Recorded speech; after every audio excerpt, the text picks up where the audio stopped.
سعید اسماعیل صاحب مرحوم کے صاحبزادے جناب محترم زاہد سعید صاحب، جو کہ گرین کرسنٹ کے حوالے سے بھی سابق چیئرمین یونین کونسل کے حوالے سے بھی، اور انڈس فارما کے حوالے سے، اور دیگر کئی حوالہ جات ہیں کراچی میں، پاکستان میں کاروباری شخصیات میں ان کا نام جو ہے وہ لیا جاتا ہے۔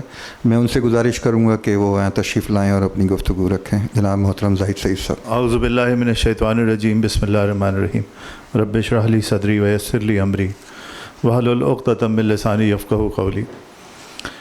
بات بہت ساری ہو گئی ہے، میں اس کو دہراؤں گا نہیں، لیکن کچھ چیزیں ہیں جو تاریخی ہیں اور ہم نے اپنے والد سے ہمیشہ سنی ہے، اور جس کو کہتے ہیں کہ بچپن سے ہمیں وہ گھول کے پلائی گئیں۔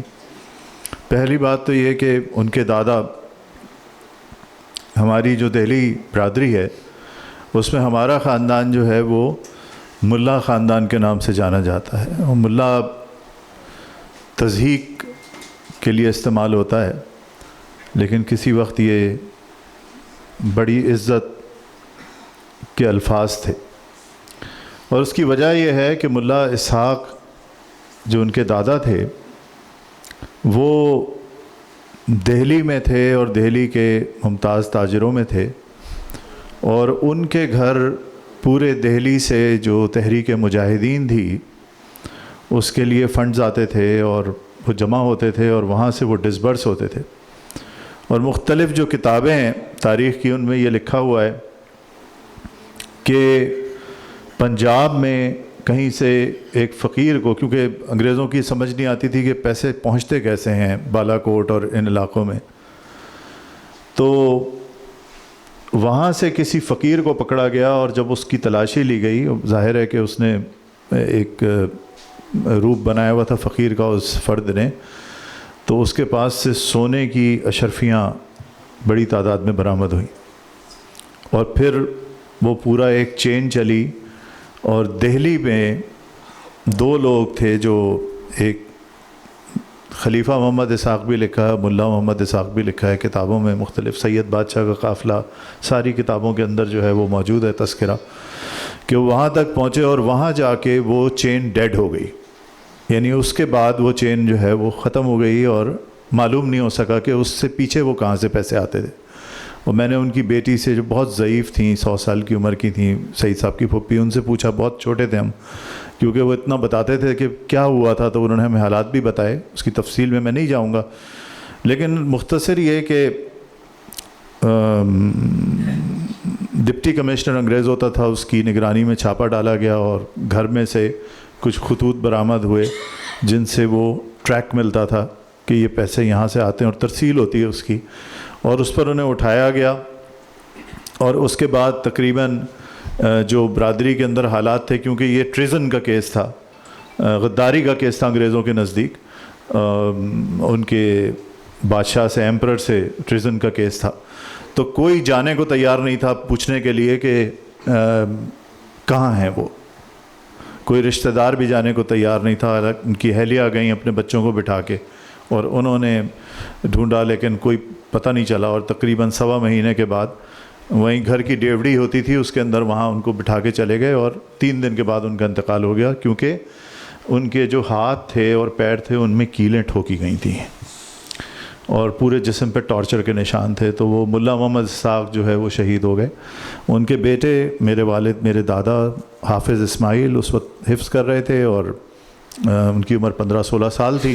کاروبار جو ہے وہ دہلی میں بھی تھا اور کلکتہ میں بھی تھا، اور کلکتہ میں اس لیے تھا کہ 1912 تک کلکتہ ہندوستان کا دارالخلافہ 1957 سے رہا، تو سب کاروباری جو تھے وہ، ان کا ایسٹ انڈیا کمپنی کا ہیڈ کوارٹر تھا، تو کاروبار وہاں دونوں جگہ برانچز ہو گئیں۔ اب اس وقت جب کہ نہ ٹیلی فون تھا، نہ خطوط جاتے تھے، تو کس طرح کاروبار 2 شہروں میں اور انڈیا کے مختلف شہروں میں دفاتر بنا کے مینیج ہوتا ہوگا؟ بہرحال وہ مینیج ہوتا تھا، اس کے بعد وہ میرے دادا نے سنبھالا، اور حافظ محمد اسماعیل جو تھے وہ کلکتے کی ایک ممتاز کاروباری شخصیت بن گئے، بہت تھوڑے عرصے میں، اتنے ینگ آدمی نے جس نے کبھی پہلے کاروبار نہ کیا ہو۔ اور بڑی دلچسپ بات بابا بتاتے تھے ہمیں کہ 1945 میں جب سیکنڈ ورلڈ وار ختم ہوئی تو جو پورا انڈیا تھا وہاں پر اٹالینز، جاپانی اور جرمن جو بھی تھے ان سب کو گرفتار کر لیا گیا، کیونکہ وہ اینیمی تھے انگریزوں کے، تو جتنے بھی وہاں موجود تھے سب اریسٹ ہو گئے۔ تو 1945 میں جب جنگ ختم ہوئی تو ان کو رہا کیا گیا۔ تو بنگال جو ہے اس کا ٹیمپریچر پہلے سے پتہ ہو رہا ہوتا تھا کہ وہ جو ایموشنل ہے، جو ایموشن ہوتی ہے بنگال کی وہ الگ ہے باقی پورے ہندوستان سے۔ تو وہاں ایک جرمن جو تھا اس کو جب رہا کیا گیا تو میرے دادا نے اس کو 500 روپے مہینے میں امپلائی کر لیا، اور اس کا بڑا مذاق اڑایا گیا برادری میں کہ یہ کیا ہوا اور کیا نہیں ہوا، اور 500 روپے مہینے میں انہوں نے اس کو جو ہے وہ اس کا نام تھا اسٹومیئر، اس جرمن کا ایک اے جے اسٹومیئر، اس کو انہوں نے رکھ لیا۔ اور بالآخر وہی ہوا کہ جو کولو ٹولہ تھا، جو کلکتے کا محلہ تھا مسلمانوں کا، وہ سیج میں آ گیا اور چاروں طرف سے رابطے کٹ گئے۔ 1946 سے یہ شروع ہو گیا قتل عام بنگال میں۔ اور اسٹومیئر کیونکہ انگریز تھا، گورا تھا، تو بہرحال وہ یورپین تھا، وہ نکلتا تھا تو اس کے ساتھ پولیس ہوتی تھی اور گارڈز ہوتے تھے، تو سارے کام انہوں نے جو کروائے لوگوں کے بھی اور اپنے بھی، وہ سارے اسٹومیئر سے کروائے۔ اور 1948 میں انہوں نے 1 سال وہ رکے، اور بابا بھی رکے، اور بابا سے بڑے بھائی تھے احمد اسماعیل صاحب مرحوم، وہ دونوں رکے، اور بڑے تایا کو اور باقی فیملی کو انہوں نے کراچی بھیجا اور ان کو روکا اور سب کو نکلوایا، اور پوری فیملی کو بھی انہوں نے، یعنی KLM کی جو فلائٹ تھی وہ چلتی تھی کلکتہ سے کراچی آئی وہ فلائٹ، اور وہ جو فلائٹ تھی وہ ایئر اسٹرپ میں نہیں بلکہ کورنگی کریک میں ایمفیبین جہاز ہوتے تھے، سمندر میں اترے سارے، تو وہاں پر وہ فلائٹ کے ذریعے سے ساری چیزیں ڈسپوز کر کے اور بے تحاشا لوگوں کو نکلوا کے اس ٹربل میں سے 1 سال کے بعد انہوں نے اس کو جرمنی روانہ کیا، اور خود وہ پھر کراچی آئے۔ جب وہ کراچی آئے تو باقی سامان تو پتہ نہیں ان کے پاس کتنا تھا، لیکن تقریباً 8000 اسلامی ریسرچ کی کتابیں دادا ساتھ لے کے آئے تھے حافظ صاحب۔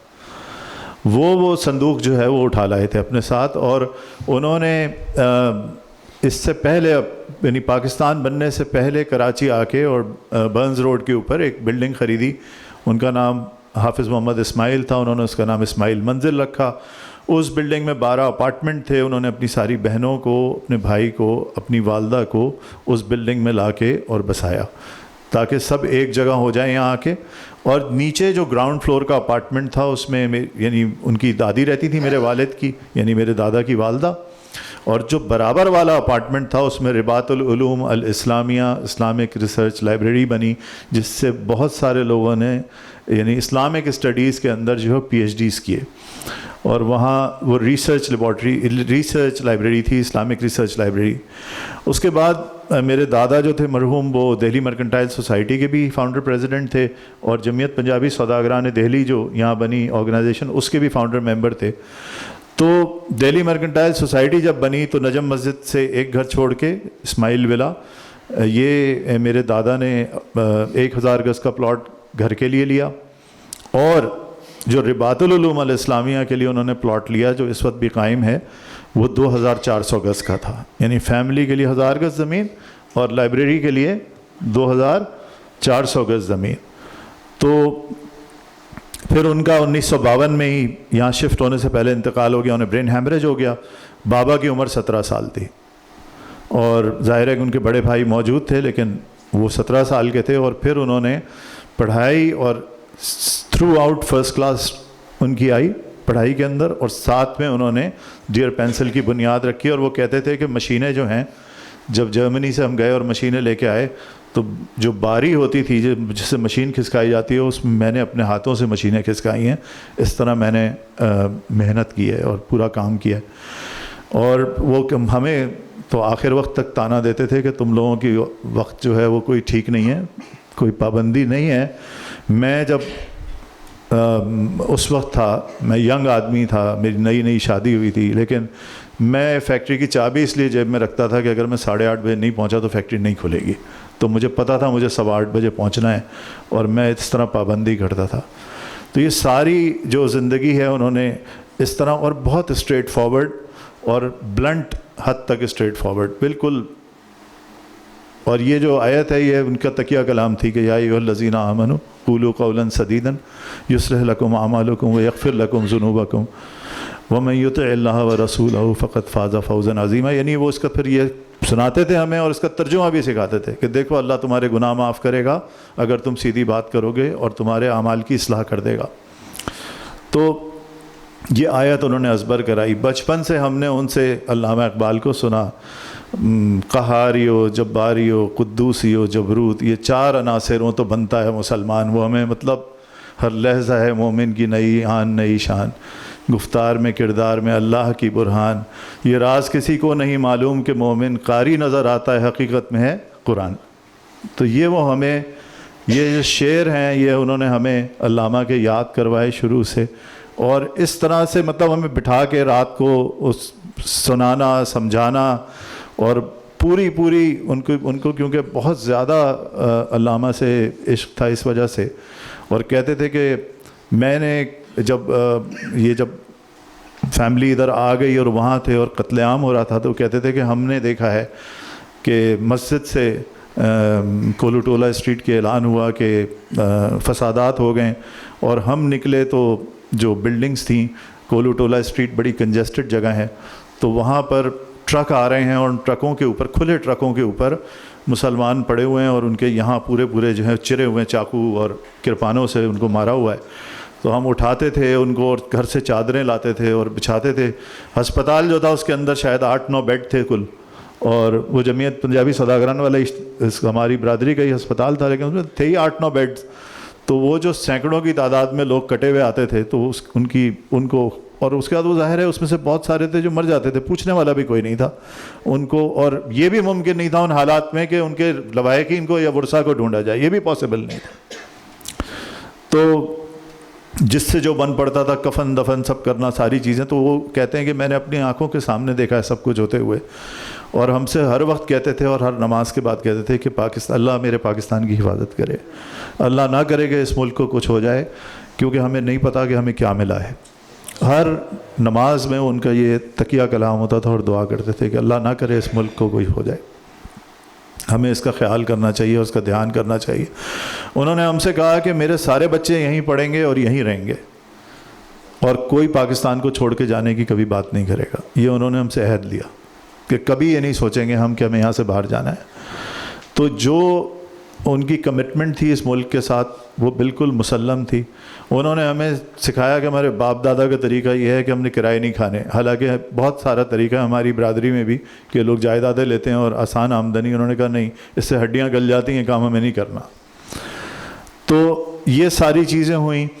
پھر اس کے بعد میں نے ان سے پوچھا ایک دفعہ کہ مولانا ظفر احمد انصاری مرحوم، ان کا الیکشن تھا 1973 میں، ان کا الیکشن ہوا تھا اور جماعت اسلامی نے ان کا ساتھ دیا تھا، بڑے عالم دین تھے.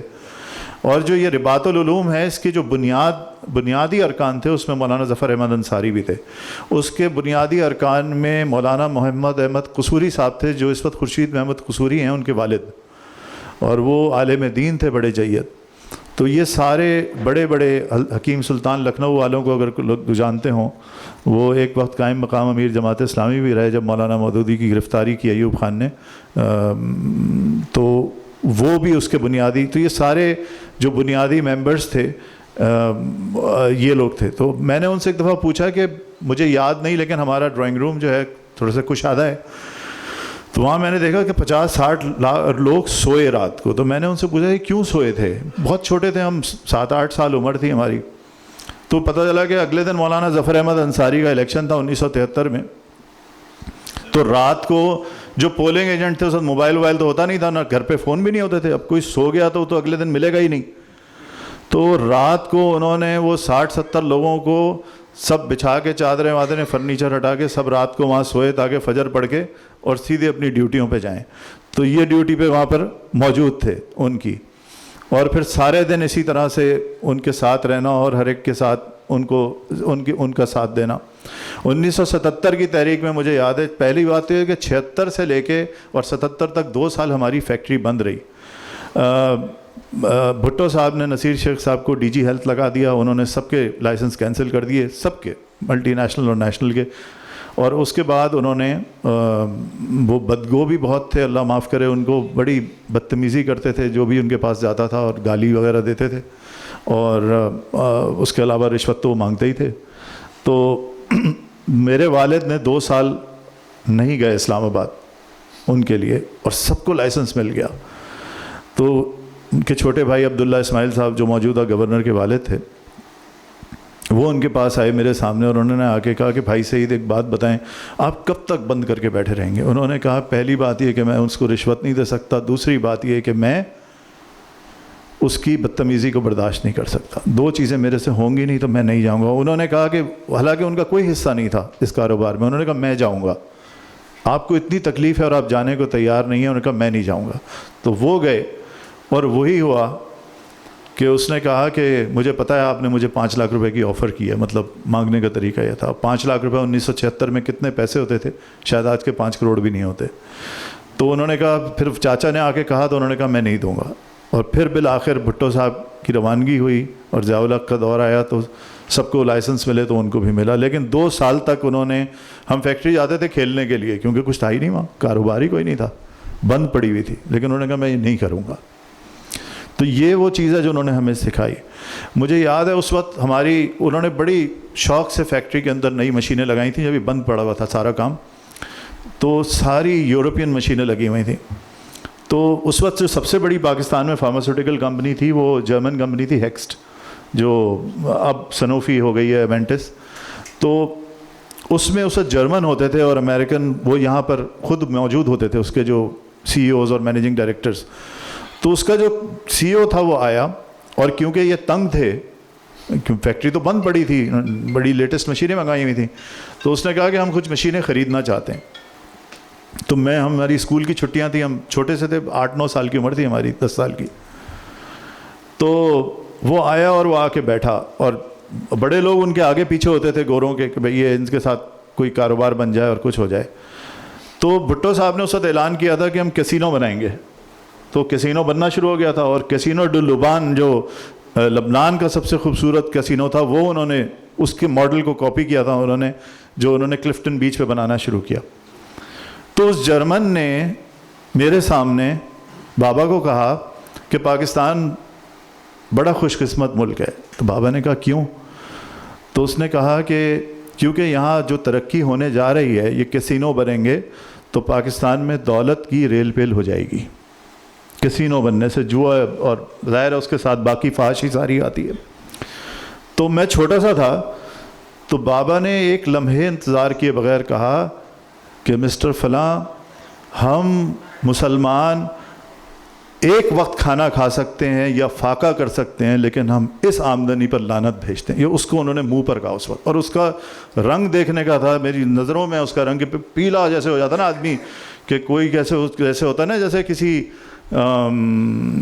گورے کو جو ہے وہ اچانک لگے کہ اس کے سامنے جو ہے وہ کوئی طالبان یا کوئی اس طرح کا بندہ آ گیا تو اس کے رنگ پیلا ہو جاتا ہے. تو اس کا ایسے بالکل کہ اس نے کہا انہوں نے جس طرح, حالانکہ ان کی داڑھی بھی نہیں تھی بابا کی اس وقت, اور وہ نہیں تھی, لیکن انہوں نے کہا کہ تم جانتے ہو کہ ہم کون لوگ ہیں, ہم بھوکے مر سکتے ہیں لیکن ہمیں یہ آمدنی گوارا نہیں ہے. تو جو ان کی یہ جو حمیت تھی یہ پوری اپنی جگہ موجود تھی. پھر ایم کیو ایم آئی اور سارے مارکر ہوئے, میں اس کا ذکر نہیں کر رہا, لیکن قاضی صاحب کا جو دور تھا 1991 سے لے کے اور 2002 تک, قاضی صاحب کا مستقل قیام ہمارے گھر پر رہا 12 سال تک. ایسا شاید ہی کبھی ہوا ہو کہ وہ کراچی تشریف لائے ہوں اور ہمارے گھر نہ رہے ہوں. اور ایسے لوگ اس وقت آتے تھے, وہ میرے بیڈ روم میں ٹھہرتے تھے, مجھے اعزاز یہ تھا, اور میں نے ان کے جوتے بھی پالش کیے ہیں, میں نے ان کے کپڑے بھی استری کیے ہیں, میں نے ان کے پیر بھی دبائے ہیں, اور مجھے وہ میری زندگی کا سب سے اہم سرمایہ ہے. میں نے اپنے بیڈ روم میں قاضی صاحب کے ساتھ مفتی نظام شامزی شہید کو بیٹھے دیکھا ہے. کتنی دفعہ وہ آتے تھے اور دونوں تنہائی کے اندر کتنی گھنٹوں باتیں کرتے رہتے تھے اندر. ہم تو یہ کرتے تھے چائے دی, آ گئے, پھر آ گئے, کچھ لے گئے, کچھ تواضع کے لیے. اور اسی طرح علماء کرام کا آنا اور قاضی صاحب کے ساتھ ان کا تعلق ہونا, ہم نے تو وہ سارا دیکھا. انہوں نے ہمیں سکھایا, قاضی صاحب سے میں نے سیکھا کہ ہر وقت وضو سے کیسے رہنا ہے, کیونکہ وہ نکلتے تھے کئی گھنٹوں کے لیے, 7-8 گھنٹے, اور کس طرح سے وہ کرتے تھے اہتمام ہر چیز کا, تو ہم نے ان سے سب کچھ سیکھا کہ کس طرح کرنا ہے اور کیا کرنا ہے. تو ان کے ساتھ جو تعلق تھا بابا کا وہ اتنا قریبی تھا, اور یعنی ہمیں کوئی پوچھ نہیں ہوتی تھی, ہمیں کھلی چھٹی ہوتی تھی کہ جب وہ آئیں تو میں ایئرپورٹ پہ حاضر ہوں. ڈرائیور بھی میں ہوتا تھا, بابر بھائی ہوتے تھے, ایک ریحان بھائی ہوتے تھے ہمارے, ریحان حسن بھائی, اور ہمیں خدشہ یہ ہوتا تھا کہ کہیں پر بھی کوئی جو ہے وہ حادثہ درپیش ہو سکتا ہے, ہمارے سامنے کوئی واقعہ ہو سکتا ہے. تو ہم سب پوری طرح تیار ہوتے تھے, جتنا تیار انسان ہو سکتا ہے. یعنی ہم ہتھیار بند بھی ہوتے تھے, اور ہمیں پتہ ہوتا تھا کہ گولی ہم نے سینے پہ کھانی ہے اگر قاضی صاحب کی طرف کوئی آئے. تو بالکل ہم اس جذبے کے ساتھ کھڑے ہوتے تھے. اور بابا کو یہ پتہ ہوتا تھا کیونکہ وہ جاتے اس طرح تھے, قاضی صاحب ابھی شاہ فیصل کالونی چلو, ابھی ملیر چلے جاؤ, ابھی فلاں جگہ چلے جاؤ, یعنی کسی جگہ. یہاں تک ہوا کہ اورنگی ٹاؤن میں فساد ہو گئے, اور اس میں ایم نے پورے شہر کو چارج کر دیا, اور رات کو قاضی صاحب ہمارے گھر پہ تھے, انہوں نے کہا مجھے جناح ہاسپٹل ابھی جانا ہے. اور مطلب ہم نے کہا وہاں تو جو حالات ہوں گے آپ کو اندازہ ہے کیا؟ انہوں نے کہا نہیں جانا ہے, بس جانا ہے, جانا ہے تو جانا ہے. جو ہم لوگ تھے ہم نے کہا جانا ہے. اور وہاں جا کے جب وہ پہنچے ہیں, اور جو حالات تھے وہاں پر کہ درجنوں کے حساب سے لاشیں آئی ہوئی تھیں شہر کے اندر سے, اور اس کے بعد انہوں نے کہا کہ زاہد, میں نے کہا جی, کہنے لگے ایم کے کیمپ پہ جانا ہے, اور سیدھے ایم کے کیمپ میں. اور مطلب ہم لوگوں کی حالت خراب کہ یہ کیا کرنے جا رہے ہیں اور کیا ہو جائے گا اس سے. لیکن کوئی ان کی بھی کوئی دلیری اللہ تعالیٰ نے ان کو دی تھی, عطا کی تھی. وہ سیدھے گئے جا کے, اور وہاں بھی لڑکوں کو گلے لگا کے کہ بچوں یہ کرنا ہے اور اللہ کے راستے کی طرف آنا ہے, اس راستے کو چھوڑنا ہے, خیر کے راستے کی طرف آنا ہے. اور ہم سب کے جو حالات ہوتے تھے وہ آپ کو اندازہ ہے, بابر بھائی ساتھ ہوتے تھے اور ہم لوگ اسی طرح ہوتے تھے, اور اس سے لے کے اور صبح کو واپس ایئرپورٹ ڈراپ کرنے تک. لیکن کبھی ہم سے پوچھ گچھ نہیں ہوتی تھی کہ تم کہاں ہو, قاضی صاحب کے ساتھ ہو, بس جو بھی کرنا ہے ہر صورت کے اندر آپ نے کھڑے رہنا ہے. اور اسی صورت حال کے اندر ہم نے بھتہ نہیں دیا, ہمیں یہ سکھایا گیا اسی طریقے سے. اور ہماری فیکٹری پر فائرنگ بھی ہوئی, اور کس طرح وہاں پر ہمارے ساتھی آئے, اسلم مجاہد مرحوم شہید, ان کو ہم بھول نہیں سکتے کہ جو ان کا رول تھا اس پوری کارکردگی میں. یعنی ویسا آدمی میں نے نہیں دیکھا, اتنا بہادر انسان. اور اسی طرح ان کی پھر شہادت بھی ہوئی وہیں, انہوں نے کرنگی نہیں چھوڑا. حالانکہ ان کے لیے بہت آسان تھا کہ وہ ڈیفینس شفٹ ہو جاتے یا کہیں کاروباری آدمی تھے, لیکن انہوں نے کہا کہ میں آخر وقت تک نہیں چھوڑوں گا, اور انہوں نے اپنے مورچے میں ہی شہادت لی. تو جو یہ سارے لوگ تھے اور ان کے ارد گرد, یعنی ہم دائیں بائیں لوگوں کو گرتا ہوا دیکھتے تھے, اور ہمیں پتہ تھا کہ کیا ہو رہا ہے, اور ہمیں وہ ایکسپوجر بھی ہوتا تھا. لیکن سب کچھ اللہ تعالیٰ نے کیا سکھایا. بابا نے ہمیشہ یہی کہا کہ کہیں پر قاضی صاحب نے کہا اسلام آباد میں دھرنا ہے, ہم جا رہے ہیں, قاضی صاحب نے کہا ہے جاؤ, بس کوئی سوال نہیں ہے. یعنی پیسے دینا اور وہ الگ بات ہے, لیکن اولاد کو ان حالات کے اندر جو کراچی کے اندر تھے سامنے کرنا بہت مشکل کام تھا. ہمارے جو کاروباری لوگ تھے وہ تو ہمیں بہت سارے کہتے بھی تھے کہ پاگل ہو, تم لوگوں کا دماغ خراب ہو گیا ہے, تم لوگوں کو کیا ہوا ہے, کیوں کرتے ہو یہ سب, نہ کرو. لیکن انہوں نے ہمیشہ کہا کہ نہیں, کھڑے ہونا چاہیے اور صحیح بات کہنی چاہیے, اور صحیح جگہ کھڑے ہو کے کہنی چاہیے, کوئی مسئلہ نہیں ہے. اور انہوں نے ہمیشہ یہ بات کی کہ انہوں نے کھڑے ہو کے کی. ہمارے آفس میں فیکٹری پہ کبھی آئے تو اس نے, یعنی ایک بندہ جو بھتہ لینے آیا, اس نے جب ہم نے نہیں دیا اسے, اس نے کہا کہ اگر بھائی کہہ دیں, میں الفاظ بتا رہا ہوں آپ کو بابا کے سامنے بیٹھ کے, اس نے کہا اگر بھائی کہہ دے, صرف اشارہ کر دے, تو روئے زمین پر کوئی طاقت نہیں ہے جو اس فیکٹری کو جل کے گرنے سے بچا سکے. یہ الفاظ تھے اس کے, روئے زمین پر کوئی طاقت نہیں ہے جو آپ کی فیکٹری جل کے گر جائے گی ابھی, بھائی صرف اشارہ کر دے. آپ سمجھ رہے ہیں آپ کن لوگوں سے بات کر رہے ہیں؟ ہم سر پہ کفن باندھ کے گھوم رہے ہیں. انہوں نے کہا ہم بھی سر پہ کفن باندھ کے گھومتے ہیں, کوئی بات نہیں. تو پھر وہ کیوں کہ نہیں دینے, یہ نہیں ہے کہ 10-20-50 ہزار دے کے کچھ ہو جائے گا. اور جب فائرنگ ہوئی تو ہمارے سامنے ایک پڑوسی تھے فیکٹری کے, ان کا فون آیا, اور انہوں نے وہیں سے فون کیا اگلے دن کہ بھائی گھر میں سب خیریت رہی نا؟ تو انہوں نے کہا الحمدللہ سب خیریت رہی, اور کچھ گلا نہیں کیا کہ مطلب کوئی آیا نہیں یا کسی نے پوچھا نہیں, کچھ بھی نہیں, بس اسٹینڈ الون کھڑے. تو یہ ساری چیزیں انہوں نے ہمیں سکھائیں. اور جو بات ہے وہ یہی کہ کبھی انہوں نے کاروبار میں ہمیشہ کہا کہ دیکھو, جب ہم نے ایک وقت دیکھا جب حالات جو تھے 80s کی بات کر رہا ہوں ارلی ٹائٹ تھے فائنینشلی، جیسے بتایا بھی گیا. تو انہوں نے مجھ سے ہمیشہ کہا دیکھو زاہد کبھی فون آیا اس تو فون وہی ہوتے تھے، یہ تو ہوتا ہی نہیں تھا موبائل فون، تو وہ فون تو اوائڈ کرنا بڑا آسان کام تھا نا، نہیں ہے تو نہیں ہے، اور نہیں اٹھایا تو نہیں اٹھایا. تو انہوں نے کہا کہ اگر پیسے نہ ہو تو ہمیشہ فون اٹھاؤ اور سامنے والے سے معذرت کرو اور اس کو کہو کہ میں انتظام نہیں کر سکا، مجھے وقت دے دیجیے اور میں معذرت خواہ ہوں. یہ تمہارے الفاظ ہونے چاہیے. کبھی یہ نہ کرنا کہ فون نہ اٹھاؤ، یہ کام ہمارا کرنے کا نہیں ہے. اور پھر انہوں نے یہ جو بلال مسجد میں درس ہوتا تھا وہاں بات آئی کہ جو اللہ جو سود پر کام کریں وہ گویا اللہ اور اس کے رسول سے جنگ کرتے ہیں. تو وہ گھر جب آئے، میں بھائی جان ساتھ تھے، انور بھائی بھی ساتھ تھے، انہوں نے آ کے کہا کہ ہم اللہ اور اس کے رسول سے جنگ کر کے تو جیت نہیں سکتے، کوئی فائدہ نہیں ہے اس جنگ کا. تو آج ہم نے طے کر لیا کہ ہم اللہ تعالیٰ سے دعا مانگیں. اور پھر انہوں نے ہمیں دعا سکھائی، حضرت علی کرم اللہ وجہہ کی جو انہوں نے حدیث روایت کی ہے کہ یہ دعا مانگا کرو کہ اللہم اکفنا بحلالک عن حرامک واغننا بفضلک عمن سواک، کہ اے اللہ ہمارے لیے حلال کو کافی کر دے اور ہمیں اس حرام سے ہمیں غنی کر دے، ہمیں فارغ کر دے، مستغنی کر دے. اور انہوں نے کہا کہ انہوں نے ہی ہمیں سکھائی کہ حضرت علی کی روایت ہے کہ نبی کریم صلی اللہ علیہ وسلم نے فرمایا کہ جو ان الفاظ کو ادا کرے تو اگر اس کے اوپر احد کے پہاڑ کے برابر قرضہ ہوگا تو وہ بھی اللہ تعالیٰ اتار دیں گے. اور مجھے نہیں پتا چند مہینوں کے اندر وہ جو ناممکن تھا وہ کیسے ممکن ہوا اور سب کچھ اتر گیا. تو جو نیت تھی وہ اس طرح کی تھی اور مضبوط تھی الحمدللہ، اور آخر وقت تک ایسی رہی، اللہ کا شکر ہے. تو میں نے صرف تھوڑی سی سوانح عمری آپ کے سامنے اس لیے رکھی ہے کہ کہاں سے چلے اور کہاں آئے. ابھی 2 سال پہلے میرے تایا مرحوم 2020 میں ان کا کووڈ سے انتقال ہوا، 92 ایئرز ان کی ایج تھی. تو رباط کے وہی ذمہ دار تھے. تو انہوں نے بابا کو کہا کہ آپ کو میں چاہتا ہوں میری جگہ آپ چیئرمین ہو جائیں کیونکہ میں اب اس قابل نہیں ہوں، اور زاہد کو میں چاہتا ہوں کہ وہ جنرل سیکریٹری ہوں اس کے، اور اس کو آپ لوگ ٹرن اراؤنڈ کریں، بالکل نیا کریں.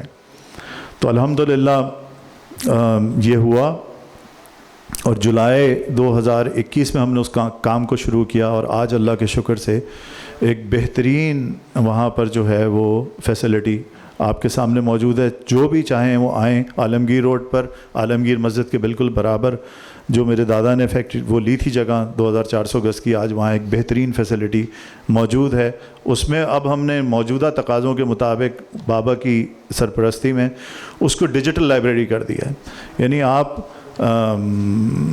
کتابوں سے بھی پڑھ سکتے ہیں، اور آئی پیڈ وہاں پر موجود ہوں گے جن سے آپ ساری دنیا کی اسلامی کتب جو ہے اور ساری دنیا کی جو ہے بیٹھ کے پڑھ بھی سکتے ہیں. اور اگر جو پڑھ نہیں سکتا کسی وجہ سے بھی، اپنی نظر کی وجہ سے، وہ ہیڈ فون لگا کے اس کو بیٹھے اور سنیں، اور ساری دنیا کی تفاسیر اور ہر چیز وہاں پر انشاءاللہ موجود رہے گی کہ جی جو بھی آنا چاہے وہ آئے.